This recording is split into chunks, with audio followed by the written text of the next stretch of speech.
আসসালামু আলাইকুম ভাই। ওয়ালাইকুম সালাম। ভাই ভালো আছেন? এই তো ভাই ভালো। অনেকদিন পরে আপনারা দেখলাম, আপনারা তো দেখাই যায় না, মানে থাকেন কোথায়? বাইরে থাকি তো ভাই, 8 বছর পরে বাংলাদেশে আসলাম। 8 বছর পর আসছেন দেশে, সেই জন্যই তো ভাই আপনারা দেখি না এখন।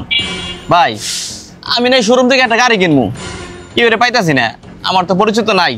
আপনি যদি আসতেন তাহলে একটা গাড়ি কিনতাম। গাড়ি কিনবেন? হ্যাঁ ভাই। আচ্ছা চলেন।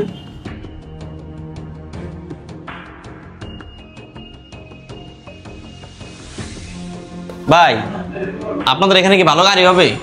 হ্যাঁ ভাই, আপনাদের বাজেট কেমন? এই ধরেন 3.5 থেকে 4 লাখ টাকা বাজেট। 3.5 থেকে 4 লাখ? ভাই ওই যে বাইরে নতুন একটা গাড়ি আসছে, চলেন ওই গাড়িটা দেখাই। আচ্ছা ঠিক আছে, আসেন তাই।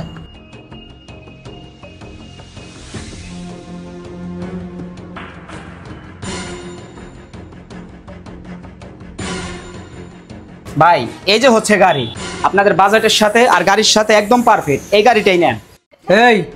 এই কিন্তু আমার পরিচিত, গাড়ি জানি ভালো হয়, কোনো সমস্যা জানি না হয়, কয়ে দিলাম। হ্যাঁ ভাই, গাড়ি তো সুন্দর আছে আর আমাদের গাড়ি পছন্দ হয়েছে।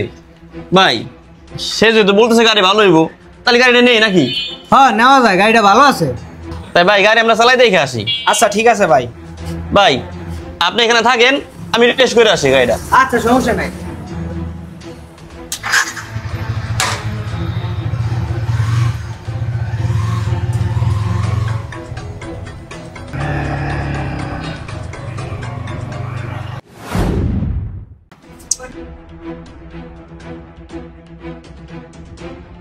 কি ব্যাপার ভাই, 15 মিনিট হয়ে গেল, এখন আইতেছে না কিল লিগা? 30 মিনিট পরে। ভাই আধা ঘন্টা হয়ে গেল, এখন আইতেছে না কিল লিগা? ভাই আপনি থাকেন ভাই, আমার একটু কাজ আছে, আমার যাওয়া লাগবে ইমার্জেন্সি ভাবে। কই যাবেন ভাই? আগে আপনার লোক আইবো, তারপর আপনি যাইবেন।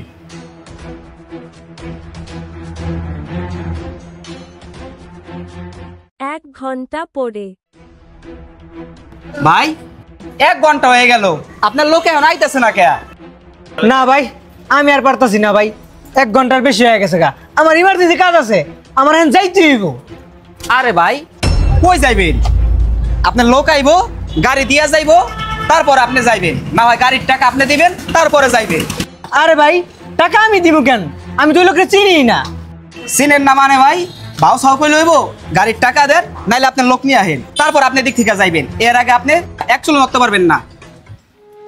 আরে আল্লাহ রে, আমি আপনার কেমনে বুঝাই ভাই, আমি এই 2 দিন হইলো আমি বিদেশ থেকে বাংলাদেশে আইছি, দেশের মানুষ যে এত খারাপ, আমার তো পুরো শেষ করে দিল ভাই। আমি তো বিদেশ আইতে না আইতে এক প্রতারণার ফাঁদে পড়লাম। এ আল্লাহ। আমাদের সমাজে এমন খারাপ মানুষ অনেকেই আছেন যাদের কাজই হচ্ছে মানুষের সাথে প্রতারণা করা। এই ভিডিওতে যে ঘটনাটি ঘটলো, এমন ঘটনা আপনার সাথেও ঘটে যেতে পারে অন্য যে কোনো ভাবে। হঠাৎ করে আপনার সামনে এসে আপনি কেমন আছেন জিজ্ঞেস করবে, আপনি কিছু বুঝে ওঠার আগেই আপনার ব্যাপারে ভালো মন্দ জানতে চাইবে, অথচ আপনি তাকে চিনেনই না। জাস্ট ভদ্রতা বজায় রেখে আপনি তার সাথে তাল মিলিয়ে যাচ্ছেন, একটা পর্যায়ে আপনাকে যে কোনোভাবেই প্রতারণায় ফেলে দিবে। তাই এমন হঠাৎ করে অপরিচিত কোনো ব্যক্তির থেকে সতর্ক থাকবেন।